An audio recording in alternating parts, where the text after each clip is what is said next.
All right, guys, we're going to get started.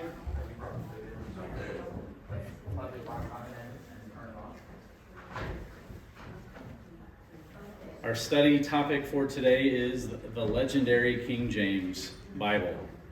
This is a little different than most studies that I do, but the King James Bible is a legendary version of the Bible. At 415 years old, the King James Bible was first published in the year, everyone knows, 1611. The King James Bible is a literary masterpiece. The King James Version of the Bible is considered to be a major literary achievement, with its language and phrasing deeply influencing the English language. So authors like Herman Melville and his Whale of a Tale, Moby Dick, all the way to C.S. Lewis's Chronicles of Narnia and Tolkien's The Lord of the Rings have had an influence in writing style and dialogue from the King James Bible. Abraham Lincoln, all the way to Martin Luther King Jr.'s speeches even had King James Bible influence in them. It's a literary work of art, and it's a majestic translation of God's Word. The King James Version of the Bible, KJV for short, was first published in 1611, and most know that. However, most KJV enthusiasts don't actually read the 1611 version. Do any of you read the 1611 version? Probably not. No. They read one particular edit. Anyone know that year? 1800s, right? Maybe. Look at Asher. 1776. 1769. Oh, okay. So the 1769 Oxford Standardized Revision is the most widely used edition of the KJV still today. In fact, most people who read the King James Bible, it's 90% probably going to be that one. The 1769 Oxford edition, edited by Benjamin Blaney, is the standard text typically used today, incorporating thousands of minor changes in spelling, punctuation, and capitalization to improve accuracy and readability. So unless you use a special facsimile edition of the 1611, you most likely have the 1769 edit. So the King James Bible, originally published in 1611, was not heavily translated, but was revised for spelling and printing errors. So in other words, these are all the different years that there was a special edited edition.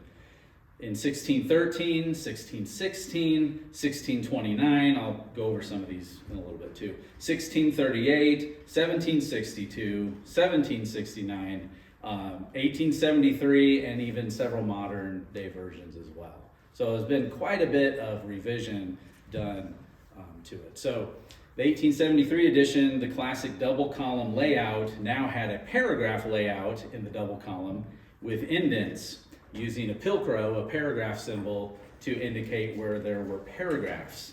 So that was a new thing in 1873.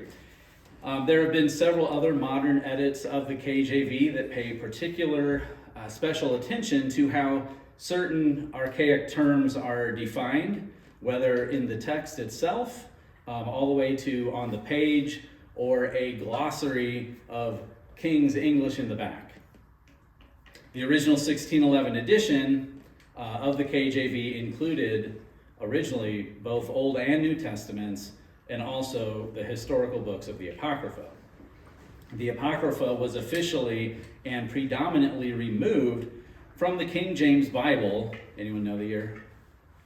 1885, by the British Foreign Bible Society, ending its place as an appendix between the Old and New Testaments, not as canonized scripture.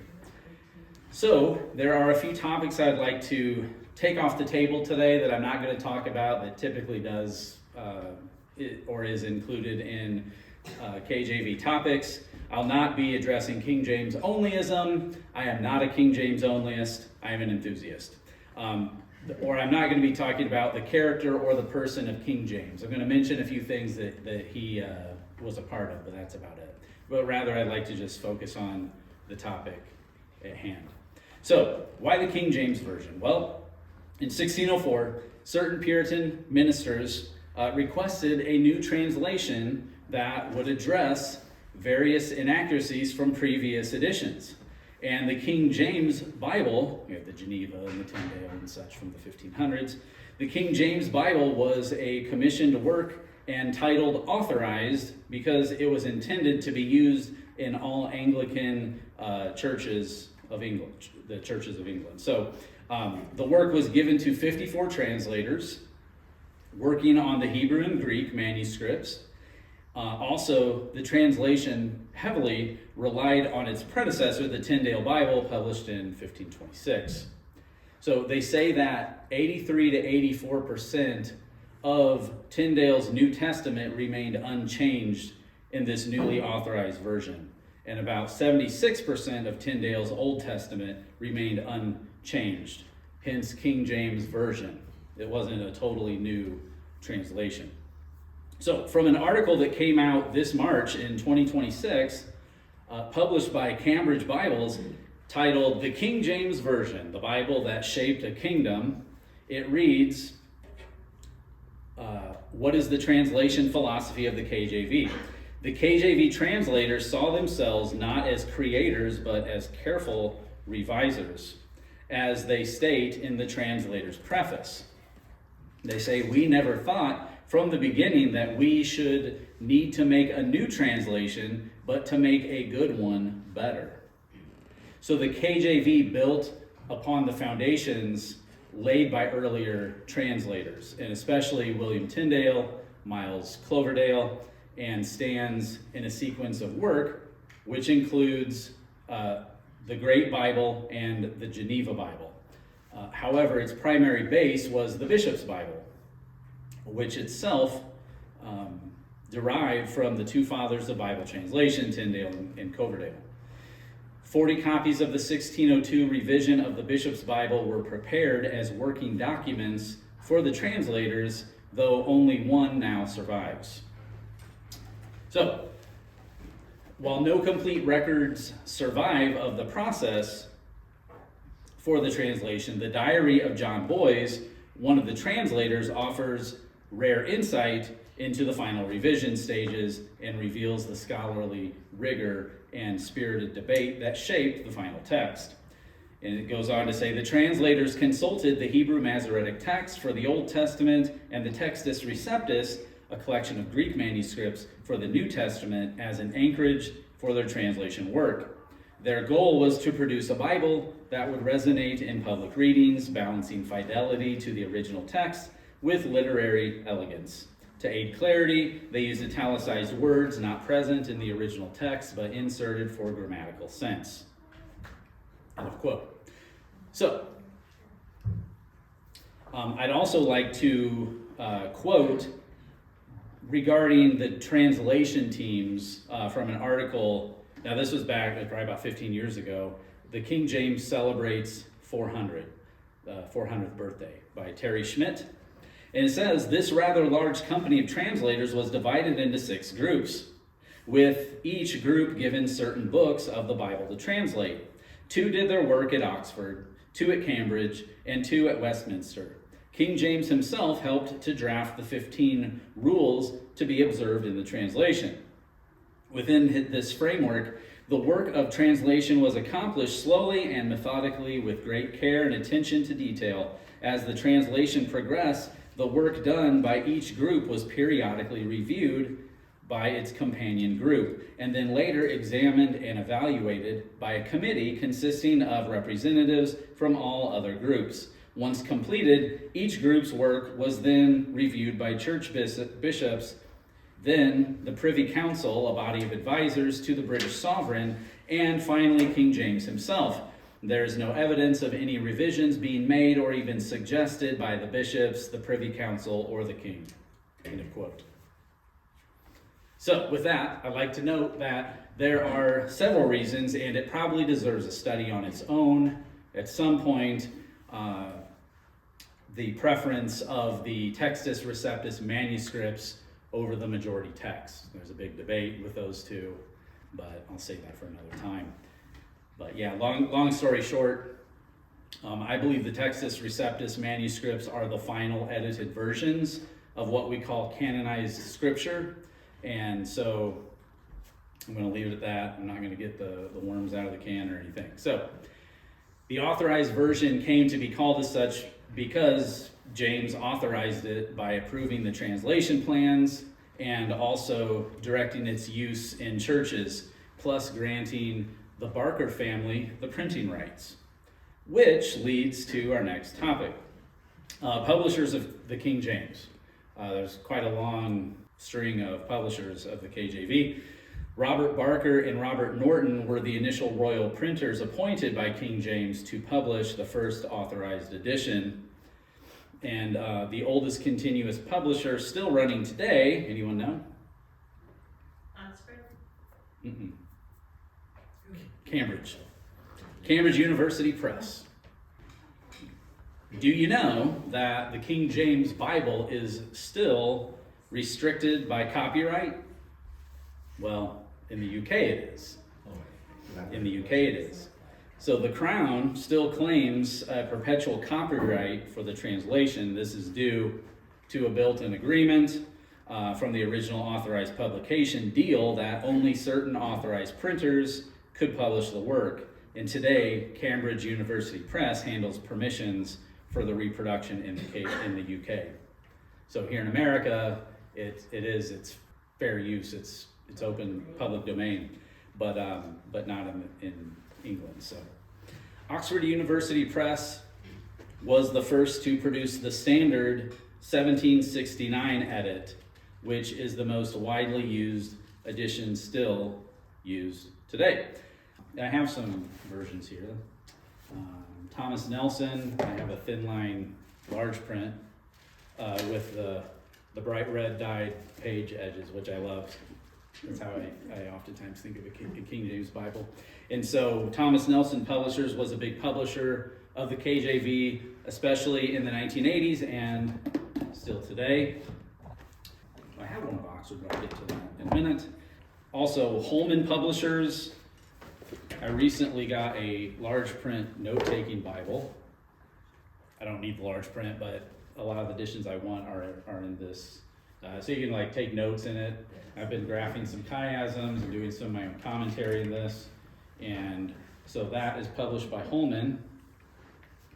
And World Publishers. I actually got an older edition. I think I can't find the date in here, but I think it's from about the 50s. I wanted to get a older edition that I would use at work for a desktop Bible. And this is like a double column. It's self-pronouncing names, which I don't really care for, but it's helpful sometimes. This was a genuine leather edition. This is quite the premium Bible for its time. It has gold gilt edges with red once you open it. And has a wonderful old book smell, which is what I was after. So I love the smell of rain and old books. Okay, there's other publishers. Let me flip my notes here. Although there are several publishers that I just mentioned, also who produces premium leather Bibles and mainly specialize in premium crafted Bibles. These publishers offer their own special editions regarding type and layout and even their own exclusive maps and such. They use premium materials, edge-lined leather covers, premium papers, and production from all over the world. And I would include Cambridge as doing both. They do cheaper Bible options and premium Bible options as well. And also, and I think what Josh is showing up there is by R.L. Allen and Sons, usually called Allen Publishers, which is a very premium Bible. We have Schuyler Bible Publishers, which I have one of theirs. They make a lot of very beautiful editions. Sit here with do a whole review on all the features that this thing has. But this is a special personal size edition, premium Bible of the King James. And also, we have the King James store, which also, the KJV store, which is the special Reader's Edition Bible that I got. And I love this thing. This distinguishes between narrative and the poetry, and also dreams and parables and lists. And it tries to break up the text wherever possible. There's no footnotes or cross references, so it's a reader's edition. And again, I could go over and over about the features of this. So, Humble Lamb Publishers makes premium Bibles. They're King James versions. Since it's public domain, they call it the Word of God. So instead of Holy Bible, it says the Word of God on it. And they also include Gustave Doré's prints of the Bible in there, since those are public domain as well. Those are some of the publishers of the KJV today, still today. The King James Bible has been trending lately. Last year in 2025, the KJV was in the top 3 Bibles sold last year, and that's with the NIV on top and the ESV right under it. The KJV was in the top spot there. I'm sorry, that's not right. This year in 2026, so far, it's the NIV, the KJV, the ESV. But last year it was in the top 3 Bibles sold, which was a big spike. So, even though the NIV reigns in sales, several studies and surveys would suggest that readers of the KJV seem to use and read their Bibles more often.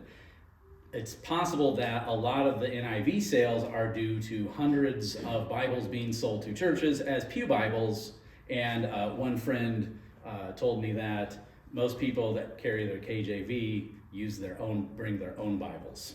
So if this is the case, that it could be the higher increase of sales due to pew Bible purchases, well, there's that. So one survey claims that 45% of Bible-related research on Google is done using the KJV. 45% out of all the Bible translations. 24% of that research uses the NIV. And then everything else in between, I guess, not much room left. So also one study shows that 33, several studies here, 1 to 33, 1 up to 55% of American Bible readers actually prefer the King James version of the Bible. So even though the NIV dominates in sales, it may not be the most read Bible. And the KJV may very well take that trophy home. I myself added to some of those sales and numbers last year when I decided to do a KJV deep dive. Okay, and so I myself have several different versions used for different purposes. None of them are decoration, and none of them have dust on them. So over the past years, my Bible typically has been a variety of non-conventional Bibles. I used a Tanakh by Koren Publishers in Jerusalem, and of my Hebrew scriptures, I've used several Messianic editions of the New Testament, one by David Stern, the other by Brad Young, and I typically would just commit like a year to reading and studying out of those. So I've never really committed to one Bible. It's been a while. So I've usually had a stack like this has been my Bible for the past decade, pretty much. So over the past many years, I've also been, I've studied and followed Jewish translators Robert Alter and Everett Fox and their translations and their translations philosophy, which involved reading all of their commentary for most of all their works. So I'll more on Alter and his view of the KJV shortly. So it's a little different using a single volume edition for my Bible lately, especially having a tiny, this size of Bible, which I love. I can't stop putting it down. I have a year-long reading plan that I'm going through, but I'm always grabbing this and doing extra reading and taking it to work back and forth. The same with my Reader's Edition as well.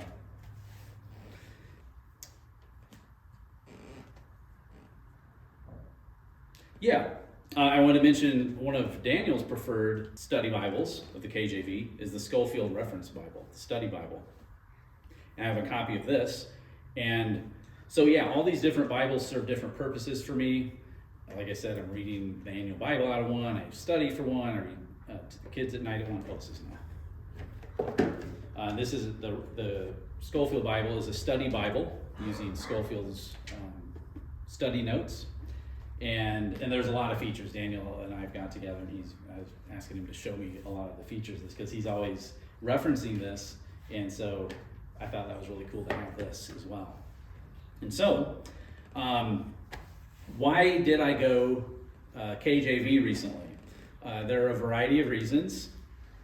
The history is fun. The language is fun. I was going to say earlier, I feel more drawn in because with the usage of some archaic language, it's fun to kind of know that. If I didn't know it, a lot of these Bibles just have a glossary in the back, the King's English glossary, so you can look up a word if you're wondering what it is, but I'm familiar with quite a bit of it, actually.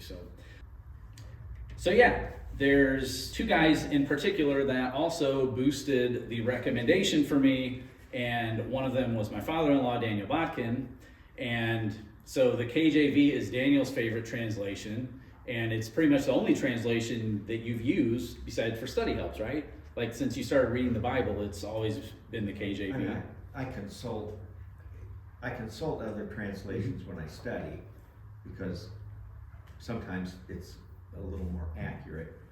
Like I've got inspiration and we've got instruction. For inspiration, I prefer the King James. It's more inspiring for me to read, "Ho, everyone that thirsteth, come ye to the waters, come eat, buy, and drink," rather than the Living Bible. Say there, is anyone thirsty? Get groceries for free.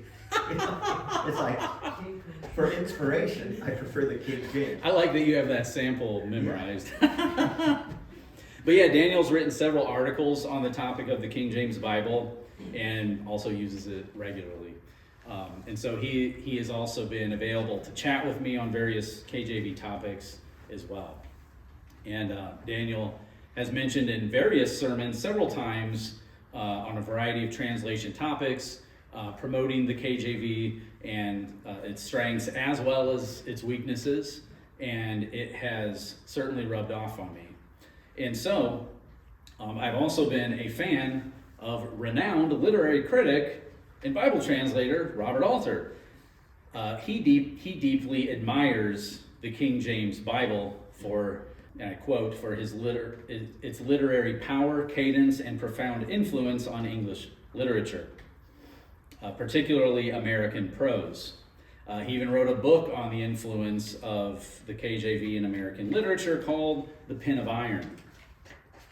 So even though Alter has produced his own acclaimed translation of the Hebrew Bible, he argues that the KJV's stylistic beauty remains unmatched, despite the need for modern scholarship to address issues of accuracy. And he says that the KJV set a precedent in Bible translation that no other Bible translation followed. And he makes this very clear in his translations, even pointing out various Jewish published Bibles as well. He says that all of their translations that followed tended to make ancient Israelite documents sound modern in a way that removed the reader from its ancient quality. And so,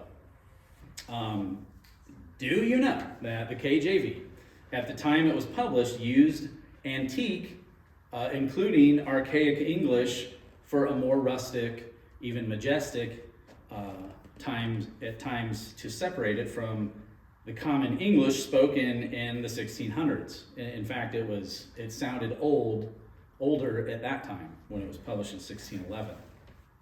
And Robert Alter would point out that the KJV's rhythm, vocabulary, and syntax are all influences on American literature. Okay, and so one author wrote on Alter, and I just kind of wanted to use this as an excuse to say some things that they say. So while praising its clang and flavor, Alter points out that the KJV often lacks a consistent grasp of Hebrew philology, which his own translation, the Hebrew Bible, a translation with commentary, aims to rectify by aligning literary art with the original Hebrew syntax. And also he argues that the KJV is not merely a theological document, but a literary achievement that uses simple, vivid language to create lasting narrative power.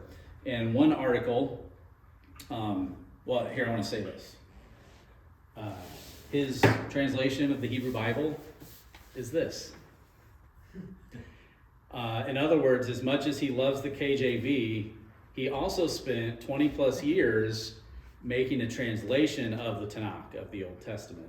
And this is the Torah, the Prophets, and the Writings in this beautiful slipcase edition, which also features like this artwork. What's his name? Mordecai something.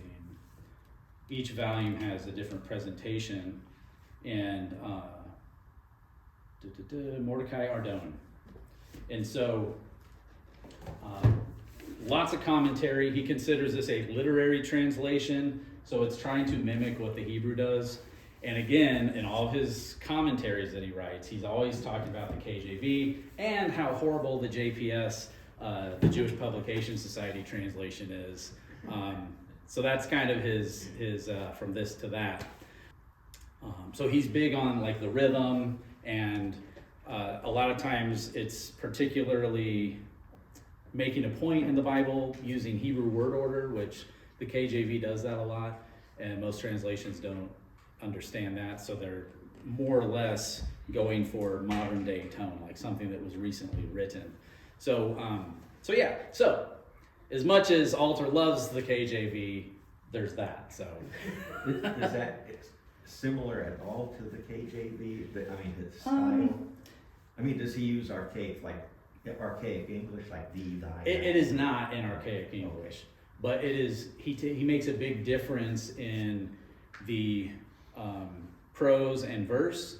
As far as like a lot of modern translations, he uses the example of the flood story, making it trying to sound flowery and all this kind of stuff. He's like, no, that's for the verse. That's how the poetry sections of the Bible should sound.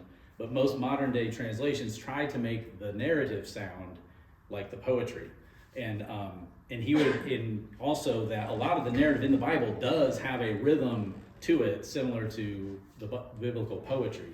And in that way, the KJV is one of the only translations that does retain that cadence and flow of a lot of its versage and syntax. So one article on, it's called Archaic on Purpose, a defense of the King James Bible, said that the famed unbeliever Christopher Hitchens paid the King James Bible gushing homage in Vanity Fair magazine. I'm not sure how many years ago this was. He says, where he argued that the dignity of its prose and beauty of its expression and the appropriateness of its linguistic form to its exalted subject matter make it one of the greatest works of the English language. A repository and edifice of language which towers above its successors, which I thought was interesting. So Daniel Botkin and Robert Alter have both been influences to me on picking up the King James Bible. Way to go, Dan. Sometimes people, they criticize the archaic language, but like you said, when it was first published, it was already somewhat archaic language, because Tyndale's was 1525, 26. So even, how languages change. So, right. So in 100 years, it can change. when I first started reading the Bible, the archaic language didn't bother me. There were some words I wasn't quite sure what they were, but there were marginal notes that explained. But to me, when I first started reading the Bible, the archaic sound actually made it sound more authentic. I could tell this is not some modern document. This is something ancient. Right. And so I took it more seriously because it was something ancient. It grabs your attention more, and something I have found is it makes me a little more committed to the text, because it sounds more authoritative. If you have to look up a word or something, that's not such a bad thing for something that's thousands of years old. Because you think, what sounds more authoritative? Thou shalt not kill, or don't murder. Right. It's like, the thou shalt not sounds more authoritative than, that's not a good idea to do that. The 10 suggestions. Yeah. So the KJV with its antique sound and usage of English does give it a fun flavor and a feeling that it is something broken in and historic, not a modern, current sounding document like many translations strive and even aim for today. So at over 400 years old, the KJV persists in popularity today. There are some, these are some of the reasons why I think the King James Version of the Bible is a legendary version of the Bible. Okay, I have some KJV fun facts. You guys ready? What time? Yeah. Oh, yeah, plenty of time. I must have talked pretty fast. Okay, do you know? I've checked this. This is very strange, but interesting. It is a popular theory. The guy who did the formatting for the King James Reader's Edition with sacred syntax, as it's called, where it distinguishes between all the different literary forms in the Bible. Randy Brown is his name. Well, I was chatting with him online, and he brought up the idea that Shakespeare possibly translated the Psalms. They were at the same time period. That he had some interest in wanting to translate some of the Psalms. Well, there's no evidence of it, but there's some theories going around. Check this out. There's a popular theory that William Shakespeare helped translate some of the Psalms for the KJV, especially Psalm 46. Now, Shakespeare would have been 46 years old in 1610, the year before it was published. He was 46, Psalm 46. The 46th word, I know this sounds like, do you know what I'm talking about, Daniel? I think so. The 46th word in Psalm 46, and I checked this out, this is accurate, from the beginning of the psalm is shake. Okay, now if you count backwards, the last word in 46th word, it's spear, Shakespeare. Some enthusiasts of Shakespeare's writings think this rings as a true thing, that this is Shakespeare's signature, that he helped translate this.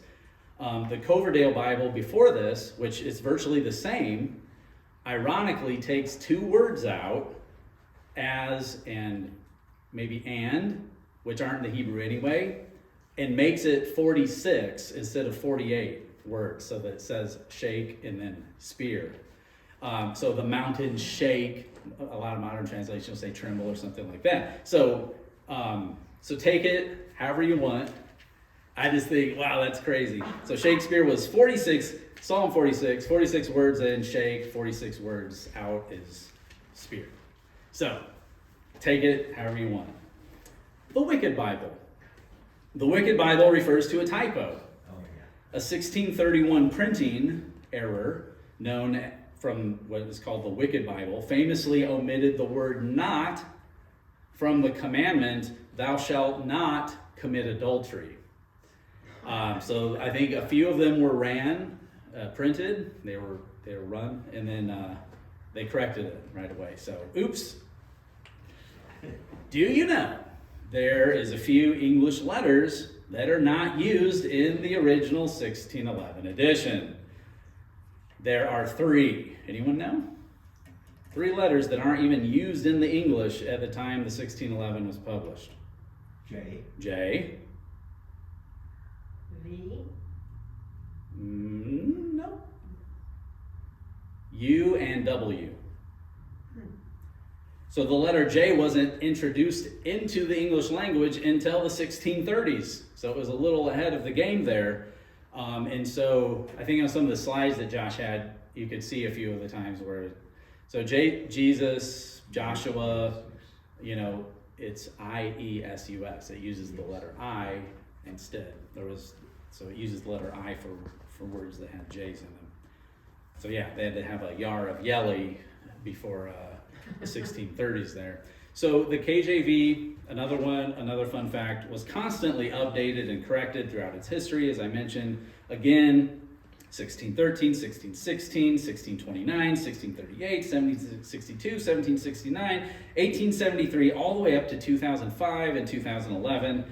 The authorized version was never considered untouchable until recent times.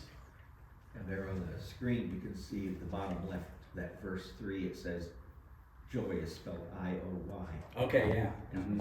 And there was a lot of spelling differences from the 1611 to the 1769 edition, which we use today. Now, like the S looks like an F, verse 3. Yes. Half multiplied. Half multiplied, yes. That makes me chuckle. Increased W-A.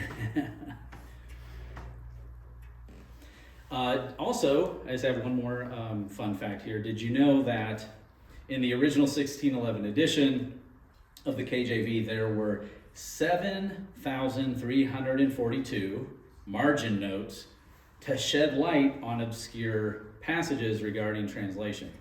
One such note warns the reader that they should not dogmatize on the basis of their interpretation of the KJV translators, saying, "They that are wise had rather have their judgments at liberty in differences of readings than to be captivated to one, when it may be the other." Meaning they didn't want people to be onlyists? No, they don't. Yeah. So, any questions, any comments, anything anyone wants to share about the King What's James? that last word in verse 3 there? According to the joy in harvest. Harvest. Oh yeah. Yeah. The U is the V is a U and the E, Yeah, the F yeah. is an S. Yeah, harvest. Yeah, it's very difficult to read. If you get a facsimile edition of the KJV, the typeset was pretty tough to read it. I have seen someone who did the same exact layout in a modern font that looks a little older but isn't, and is very readable. So I forget who published it, but there is a reader's version of the 1611. But yeah, there's so many, and it would have been fun to go into all these different edits, what they did. Like in 1873, they added paragraph and put the Pilcrow symbol, and they indented it, and well, actually, the KJV Reader's Edition that I have, it says, the KJV Reader's Edition Bible with sacred syntax solves a 400-year-old dilemma by applying the most poetic setting and visual system to the world's most poetic biblical language, the text of the KJV Bible. And like I said, he kind of, it's kind of a popular thing lately to have single column editions of the KJV, which were always traditionally in double columns, is the layout of this.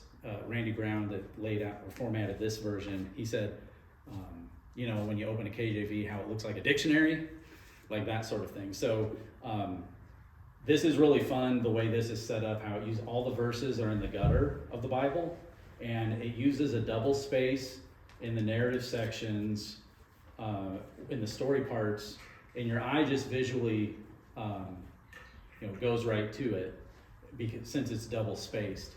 And so it's very easy to find where you're at with having all the verse and chapters out of the text. And it also gives a heading for each paragraph typically. So pretty neat addition. And it's kind of cool how it tapers off at the end of each book. My son Asher calls this my nerd Bible. But I believe that's taking notes from the old Geneva Bible, where their books would end. It would have that taper off, that visual look to it, like that, like Book of Exodus. So yeah, I've had this in my head for a while to want to do a study on the King James Bible. I didn't know really what I would talk about and everything, so as I've read articles and done different things, I took note and decided to do that for this week. And it will just be a one part, since I got done on time. But yeah, are there any questions? Anyone have any questions or comments? Have you read anything about why in the world that one verse in Acts uses Easter for Pascha? Why? Where 30 sometimes I have not. Pascha, and then that. But every place else it's translated Passover, which is Right. Pesach in Hebrew. But for some reason they use Easter, and That's one of the big ones that's like, really? Does it have to say the Easter? only explanation I've heard anybody offer doesn't hold any water. That was from the King James onlyist, who said, well, because Herod was a heathen and he would have celebrated Easter, not Right. Passover. I said, but he would, if that were the case, he The would original have called Easter, it no. Pascha. He Yeah. would have called it Easter. That's right, because Yeah. in the Greek it does say Pascha, it Yeah. says Yeah. Passover. Yeah, so. And then also, as I was sharing with Asher about in Hebrews about where it says Jesus instead of Joshua. Oh, yeah, right. How they similarly look like similar, of Jesus taking them to the promised land. But you get Joshua and Yeshua are similar. So yeah. Mike, did you have A couple questions. The first one is short. For your premium Bibles, like I'm studying out of a cheap Bible, and all the front pages get folded up all the time. I can't escape it. Do the premium Bibles that have the leather over the pages, I don't know if you've had those, they look brand new, so it's... Yeah, I like one I got in December, one just about a month ago. The premium Bibles, so in the front here is what they call edge line. There's like a little crease. And what that is the leather on the outside is one thing, then there's a split leather inside. Now that split leather, when it is laid out, is cut out so that this text fits in there. And that part of leather that's cut out is actually adhered to this front line with several pieces of thicker cardstock. And so what usually happens with what you said, a cheaper Bible, it's pasted. It's a piece of paper pasted over that. Once that breaks or creases or cuts, once it breaks down, the whole Bible can just fall out of the cover. Whereas this, one guy was he got a rebind done on a Bible, which was a Schuyler publisher Bible like this one. And he was taking it and pulling it, and he's like, you couldn't get it out. And so that is one of the features on premium Bibles. It says edge-lined goatskin leather. So that edge line is a big part of having a really good quality Bible. It's going to be like an heirloom type of Bible. So yeah. You say there's thicker pages in the beginning, maybe that might prevent those Yeah. first few pages from wrinkling up like they do. I know what you're talking about. We're talking about years of use, how it just gets... Right.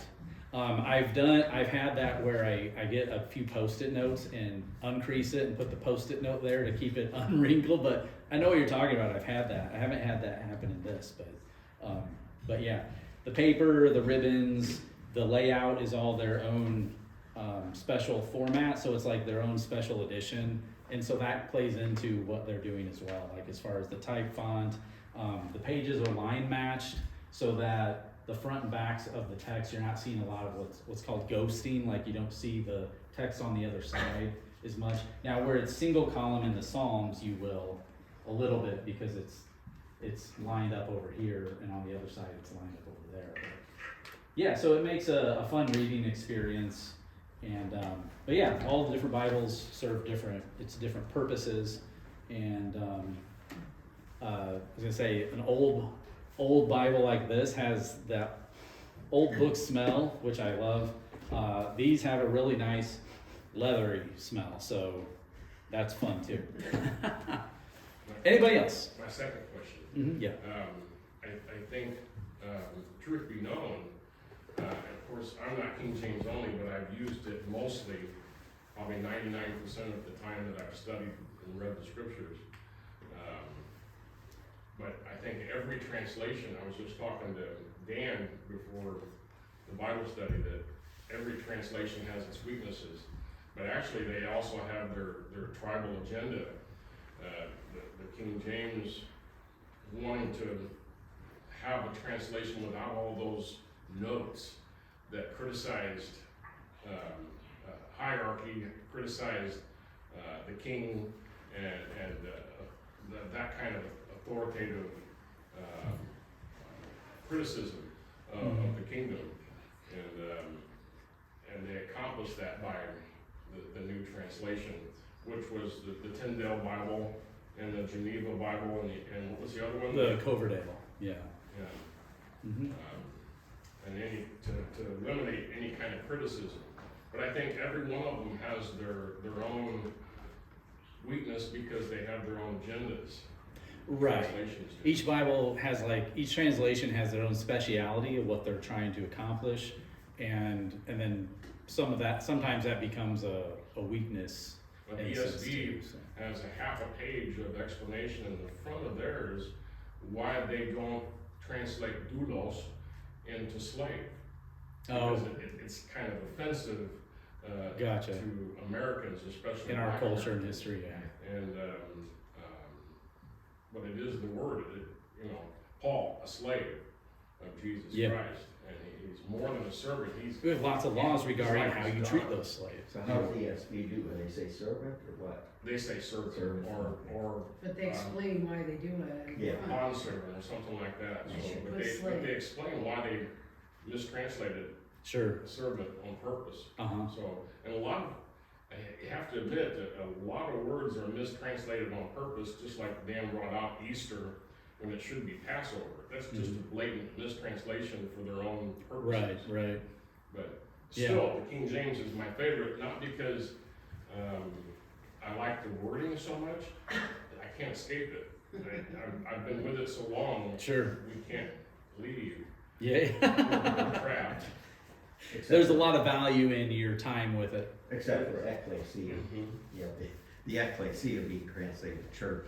Oh, instead yeah. of Congregation or assembly. It was interesting seeing that because the previous editions did use assembly or congregation, and they wanted to make it sound more of an exclusive thing, so they used church. Where Even worship. I think it should be congregation. Basically. Worship is, most students would realize that it's a mistranslation of proskuneo to prostrate oneself. Mm-hmm. Yeah. And we don't see a lot of that going on.